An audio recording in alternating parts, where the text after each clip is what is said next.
Alright, good afternoon. We're here in Hobby Airport. We are on our way to Charleston. I think this is probably going to be a primarily food tour because that's... Hold on. As I was saying, I think this is primarily going to be a food tour because apparently Charleston is one of the food capitals of the South and of the U.S. So we have reservations at Fig and Husk, which are two of the highest rated restaurants in Charleston. Unfortunately, our reservation for... Alright, first of all, this is probably not a good location for the vlog because... Okay. Unfortunately, our reservation for Fig is at 10 p.m. tonight, so we might have to eat a light dinner and then eat again at 10. That's not a problem. We like to eat, so that's okay. So anyway, we will get on the plane. We're about to board, and we'll see you in Charleston.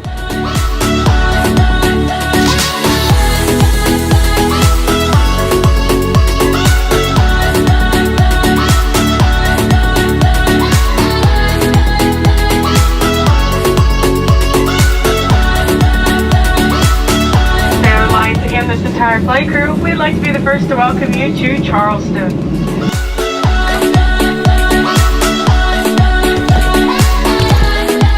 Alright, so we just landed in Charleston, just picked up our Nissan Rogue. It's our vehicle for the weekend. And now we're about to head to the Airbnb and then head to dinner. So let's go!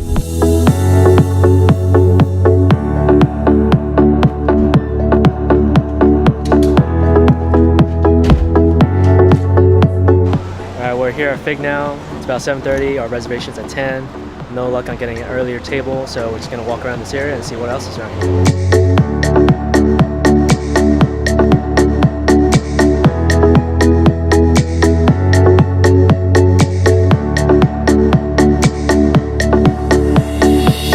All right, y'all. Nice. So I got 4 different types for you. These are gonna be your Wallace Bays from Nova Scotia.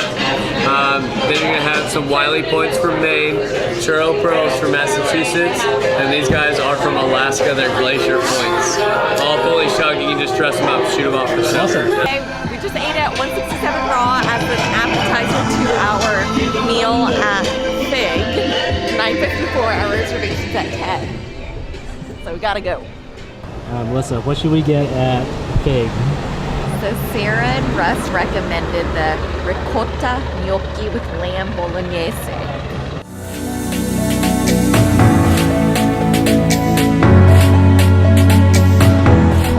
So we just finished dinner at Fig, and I would probably give it 4.5 stars. As our friends Russ and Sarah would say, this place should be renamed FIFA for food.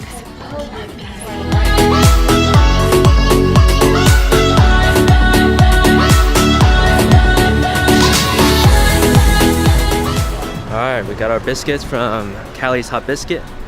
Now we're about to go on a plantation tour. My trio of biscuits, cinnamon, buttermilk, and chive and cheddar or something.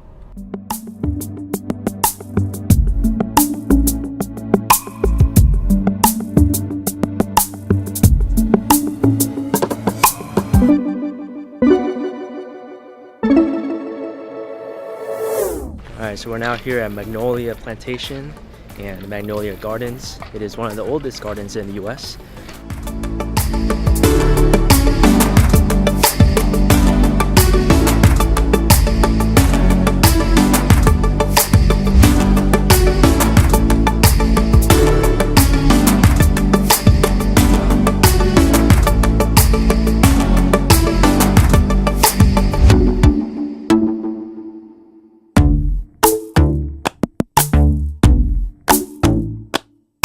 So this is the main house here at Magnolia Plantation.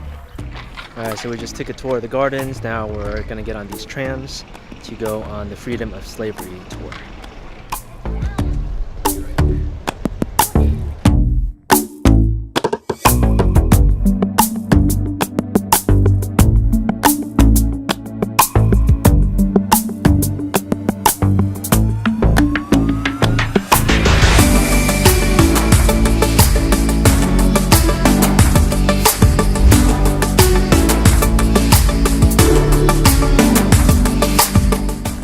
that was the slave cabins.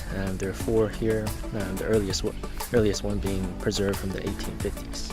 Alright, so that concludes our tour of Magnolia Plantation. Probably gonna go grab some lunch.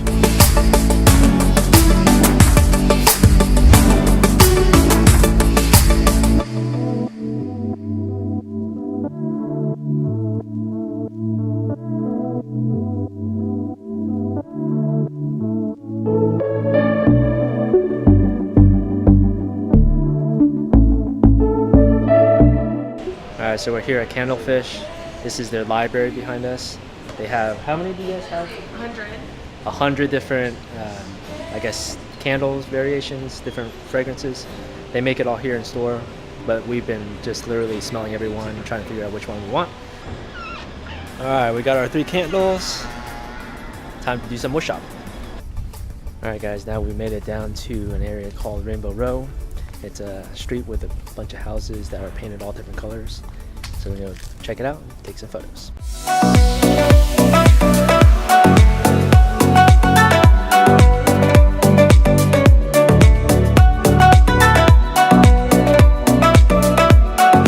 Alright, so you guys see that house right there, the pink one right there? That house is for sale for $5.6 million. We're not buying it. Square feet is it? It is 6,500 square feet. Can't really tell from the front of the house, but I guess it's really deep. So if anyone wants a house for $5.6 million in Charleston, that's for sale. Row is the name for a series of 13 colorful historic houses in Charleston. It represents the longest cluster of Georgian row houses in the U.S. It's a popular tourist attraction and is one of the most photographed parts of Charleston. Apparently, they were originally all fronted directly on the Cooper River, but that land was subsequently filled in. So all this land was filled in. So these houses are no longer riverfront.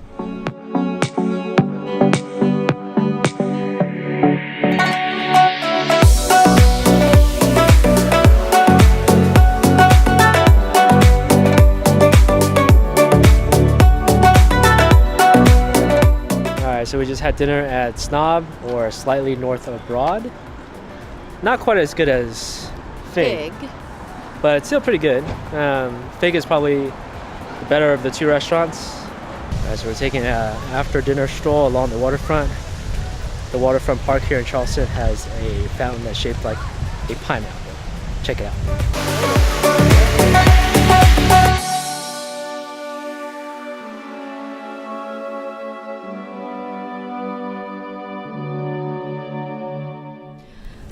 So we're here at Boone Hall Plantation. It is the site of another old slavery plantation, but it's now like a wedding venue.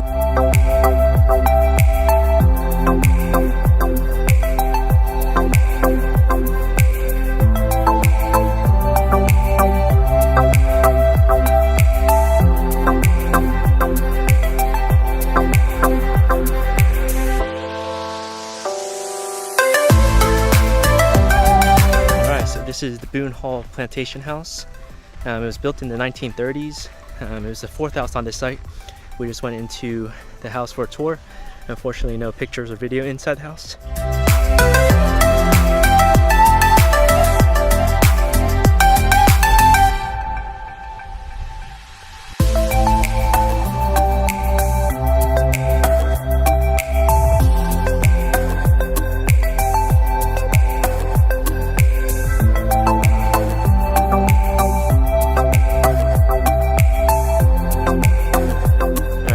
We're gonna wrap up our tour of Boone Hall Plantation here in a minute. We're gonna go take some more photos, but if you're coming to Charleston and you have one plantation to go to, Melissa, which one would you go to? Boone Hall for sure.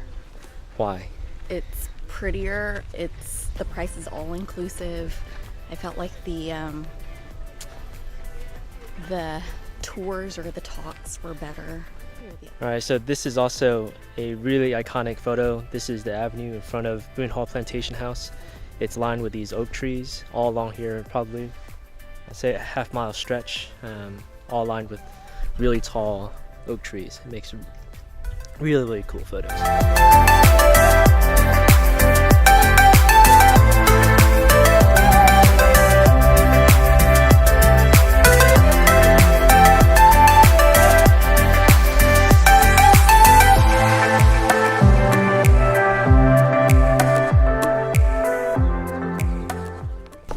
Alright, so when you come to Boone Hall, there's a lot of photogenic areas around the plantation. The main one is this avenue here with all the oak trees and the Spanish moss. Make sure you get off the road a little bit. This angle right here on the side by the grass is a really good angle for a photo.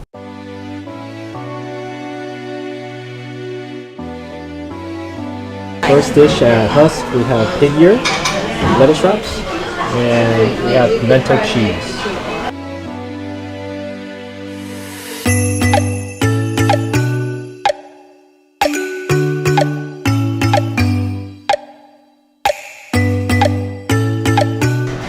We're now here at the Palmetto Carriage Works. It's a carriage tour through historic Charleston.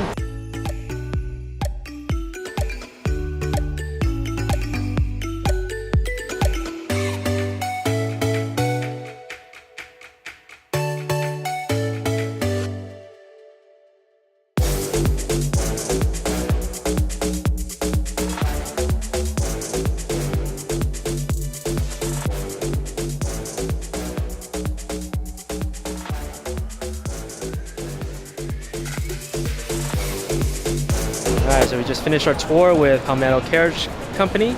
It's good to learn a little bit about the history of Charleston. So far, my favorite part of Charleston has been the Boone Hall Plantation tour and the carriage tour through the center of Charleston. Alright, so that was our trip to Charleston. We're getting ready to pack up and head to the airport. Charleston is a great city for a quick weekend getaway. 2 full days is probably what we would recommend. Fly in on a Friday night, leave on a Monday morning, something like that.